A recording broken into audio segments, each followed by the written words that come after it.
Hello, YouTube subscribers, and hello, Facebook. This is Harry Bryant again with a post game video that starts the 2023-2024 football, college football season. I do apologize, I didn't make a video last week, for the East Carolina game because I was in Ann Arbor, Michigan. Some things came up and I was unable to make a post game video, but it was an enjoyable experience. My wife blessed me with 2 tickets, and I invited a special friend to go with me to see the game at the big house, and we had good seats. So we was practically in row 15, so we was practically near the field. The whole experience was awesome. It was excellent. The weather was perfect. We had the whiteout, well, not the whiteout game, but we had the all maize out game. So all I saw was a sea of maize, and it was beautiful. It was spectacular. We had a wonderful time, and it was just one of those games that to start off week one just absorb all of the excitement, the anticipation for a brand new season. Like I said, I was there at the big house last Saturday. It was beautiful. Over 106,000 plus people in attendance at the game. East Carolina didn't have a chance. They knew they was going to lose that game. They did put up a little bit of an effort by only scoring 3 points, but still, they did play. And so I got to tip my hat off to East Carolina. They did show up. And show up to get beat, but they did show up. And of course, they got a nice big check as a result of them playing at the big house. But that was here. This is now. Before I start this video, today is a reminder of what happened over 20-some years ago when the planes hit the Twin Towers, when the plane hit the Pentagon, and it was just total mayhem. 9/11, been 20-some years ago. That day still etched in my mind, and I still remember what happened that day from the moment that I woke up, from the time when the planes hit the Twin Towers to the time the towers fell down. And it was a very sombering experience, to say the least, and it still haunts me even to this day. So I would like to say to all the people that's affected by that tragic event, today is the anniversary of 9/11, and so my heart goes out to the first responders, the New York firefighters, the New York police, the EMTs, everybody that was on the scene during that tragic day, and all the lives that was lost. And for everybody that's been greatly affected by it, my heart goes out to them. And today is just a sombering anniversary of that terrible day in American history. So I just want to give a shout out to everybody that was involved with the rescue plans, even though some of them didn't make it out of what happened, but yet my heart goes out to them. And so thank y'all guys for what y'all did, and it will never be forgotten. Now, this brings me to another point before I start getting into this Michigan video, the UNLV game. Well, breaking news came out of East Lansing, of course, with this whole Mel Tucker situation with the sexual harassment. Well, I know that I'm not supposed to make light of, something like this, and I'm not, but here's the thing. Y'all MSU fans, Sparty fans, when Jim Harbaugh was suspended by the university for, I guess, a level 1 violation for him buying cheeseburgers to whatever these young men that was hungry, y'all Michigan State fans was ripping on our coach. Y'all was calling him all kinds of names. Y'all was calling him, oh, Mr. Khaki Pants wanted to give away free cheeseburgers. Mr. Khaki Pants likes to cheat because that's the only way he can recruit. They even call him the Hamburglar. Ain't that original? Call our head coach a Hamburglar. Did all that. Y'all was ragging on our coach. And matter of fact, not just Michigan State Spartans fans, it was Buckeye fans, it was Notre Dame fans, and it was fans that hate Michigan. Matter of fact, let's add ESPN, let's add CBS Sports, let's add all these major sports media outlets. Let's put them all in one group and was dogging our coach.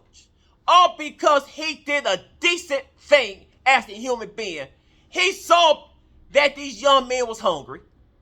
He wasn't trying to recruit them. He saw these young men hungry and bought them a hamburger. What would Jesus do in this situation? Well, let me say it like this. To y'all Spartan fans out there, y'all was ragging on our coach. Y'all was ragging on the university. Oh, y'all was calling Michigan all types of names. Oh, and even said if we was the University of Michigan, we would fire Jim Harbaugh. Jim Harbaugh need to be fired. Y'all was saying all that garbage about our coach. And look, behold, what happened to East Lansing? What happened with Mel Tucker? Oh, let me tell you what Mel Tucker did. Now, tell me, is this absolutely stupid or not? Let me answer that question. Is this stupid or not? And me and my wife talked about this, by the way, too. Why? Why would Mel Tucker jeopardize a big, huge contract, $95 million in 10 years to be the head coach of Michigan State? Why would he jeopardize all that money? Why would he jeopardize his marriage? Because remember, he is married. He has a wife. He got a wife and he got kids. So he got a family. Okay. What possessed this man? Here's the question that inquiring minds wants to know. Why would he try to hang out with a woman that is an advocate for sexual harassment and for sexual violence? This woman, I believe, was raped by 4 men. She was raped. And that was a very bad thing. That was sad. And now she was an advocate to make sure nothing like this ever happens again to another woman. Why would Mel Tucker have phone sex with this woman? Out of 8 billion people that's on planet Earth, out of 8 billion people, why would he choose that one individual to want to have phone sex with? Thinking that she wasn't going to go and snitch. Thinking that she wasn't going to go and let his superiors know what the heck's going on. Why would he? Matter of fact, the news said this. I didn't say this. The news said this. The man jacked off during the conversation on the phone with this woman. And he admitted to it. It's not anything that I brought up. It was already reported. But I'm not judging Mel Tucker, okay? So I don't want people to say, well, you judging Mel Tucker. I'm not judging Mel Tucker. I was just saying what was already reported by ESPN, by Sports Illustrated, even by CNN. If it's on CNN, you know that's a big issue. If it's on CNN. I'm just saying what was already reported. And matter of fact, he admitted that he did what he did during that phone sex conversation he had with that woman. And by the way, she was a team captain of one of those Michigan State games. She was an honorary team captain. But that was here and there. But here's the thing that I want everybody to know, especially MSU fans. Y'all ragged on our coach about giving away some freaking cheeseburgers. But yet y'all coach, look what he did. Where's all the MSU fans now? So y'all made fun of Jim Harbaugh because he got suspended. Now look at y'all coach. Now he's suspended. And matter of fact, from the way things look, he might end up getting fired or being released from the university. And his contract being terminated. Because in his contract, I'm sure it has a clause saying that if by any means he brings shame, he brings embarrassment to the university by his personal actions. If he brings embarrassment and brings shame to the university, that can terminate his contract with the university, and the university will not be on the hook to pay him the remainder of that money. Now, here's the dumbest thing that man could have done. Now, cheating on his wife, that's dumb enough. But cheating on his wife with a woman that is out to stop men from raping women, which that's a good thing, because she's an advocate. Why would he want to do that to that particular individual? I will never know. But yeah, y'all want to dog about our coach. Y'all make sure y'all house is in order before you start looking and inspecting our house and see what's in it. So let that be a lesson learned. Spartan fans, let that be a lesson learned. Have your own house in order. Don't worry about what we do in Ann Arbor. Worry about y'all program. So, I'm sorry. I get that off my chest. Now, let me get to this UNLV game. And, of course, this time wasn't there. Actually, I was at work, and I watched it on my phone. I watched bits and pieces of the game. I didn't watch the whole entire game. Of course, I had to work and then glance. So, anyway, my takeaway from the game is Michigan dominated the first 3 quarters of the game. They put up 35 points, and UNLV had no points. Now, the fourth quarter, of course, Michigan took out all their starters, and they put in the backups. And so, of course, UNLV scored 7 points. And that was the only score that they had in the fourth quarter. So, the final score was Michigan 35, UNLV 7. Let me go over the stats real quick. Blake Corum, he's the star of the game. 3 rushing touchdowns. He had 15 carries, a total of 80 yards total, 3 touchdowns. Pretty good. J.J. McCarthy was the second star of the game. Out of 25 attempts, 22 throws completed, 278 yards. He threw 2 touchdown passes to Roman Wilson. And so Roman Wilson, he did his job for the game. So to Blake Corum, JJ, Roman Wilson, y'all the stars of the game on offense. And of course on defense, the mutant, Chris Jenkins. Dude gonna be a stud, I'm telling you. Mike Sandersteele, man's doing his job, man. I'm really liking our defense. Even though it's against 2 cupcakes, I have to say it like this. I have to be real. I'm a Michigan fan, but I have to be real. There was 2 cupcakes. That was a cupcake school that they played Saturday. And with one more cupcake school on the schedule, next Saturday against Bowling Green. And after that game, then that's when we play into the Big Ten schedule. And, of course, Rutgers will be the first team in the Big Ten schedule. So, anyway, it's really not anything to really take away from this past game. But I will say this about Donovan Edwards. Let me pull up his stats real quick. He only had 6 carries for a total of 9 yards. That is not good. I don't know why he only ran for such short yards. And I know people were saying that this man gotten kind of slow compared to last year. I hope that changes. I hope that he gain his speed back and his quickness, his agility back. I don't know if he's going through an injury, undisclosed injury or what, but whatever it is, I hope that it will be resolved before we start going to the meat of the schedule. The tougher opponents, of course. Um, so practically he was a no-show, but he was there, but he was a no-show.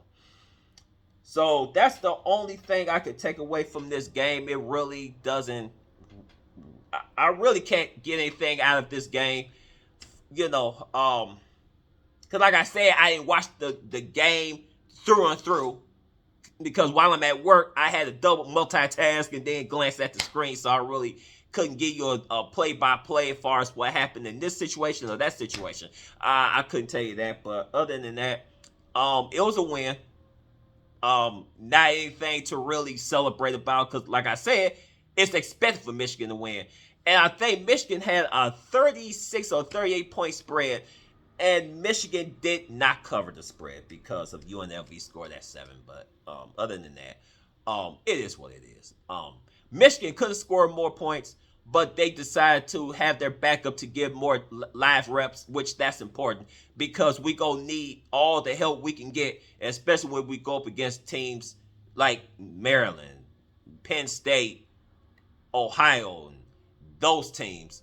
We gonna need backups that is not nervous to play, that has live rep experience, and that's what Michigan did. Oh, and as far as the coaches, Jim Harbaugh, he served his second game suspension. So, of course, he had his son, Jay Harbaugh, to coach the first half and had our running backs coach, Mike Hart, to coach the second half of the game. And I think both of them did a tremendous job. They didn't do anything stupid. They didn't make any stupid decisions as far as the play calling. So they did pretty good on that aspect. So next week should be Jim Harbaugh's last suspension, his last game being suspended. And so luckily we'll have Jim Harbaugh to be back with us just in time to start our first Big Ten scheduled game against Rutgers. So that's the only takeaway I can get from this game. Michigan dominated the first 3 quarters. Well, practically dominated the whole entire game. And the only reason why UNLV scored that 7 points was because our backups was in, and it wasn't our starters, which, it really don't make a difference because of wins and win. But anyway, that's all I just wanted to cover, and thank y'all for watching this video. Thank you, YouTube subscribers. Thank you, Facebook.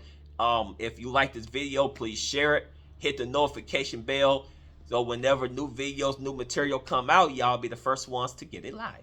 And so that'll be a good thing. It'll help my channel to grow. Oh, and by the way, I gotta say this: the shirt that I'm wearing right now is a business that I'm about to start. It's a commercial cleaning business to clean commercial kitchens, and so this is the name of my business. It's called One Man Cleaning Army.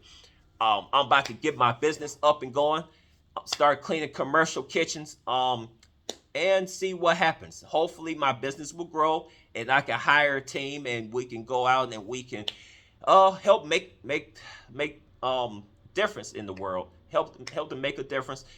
So anyway, thank y'all for watching this video, and until then, go blue as always.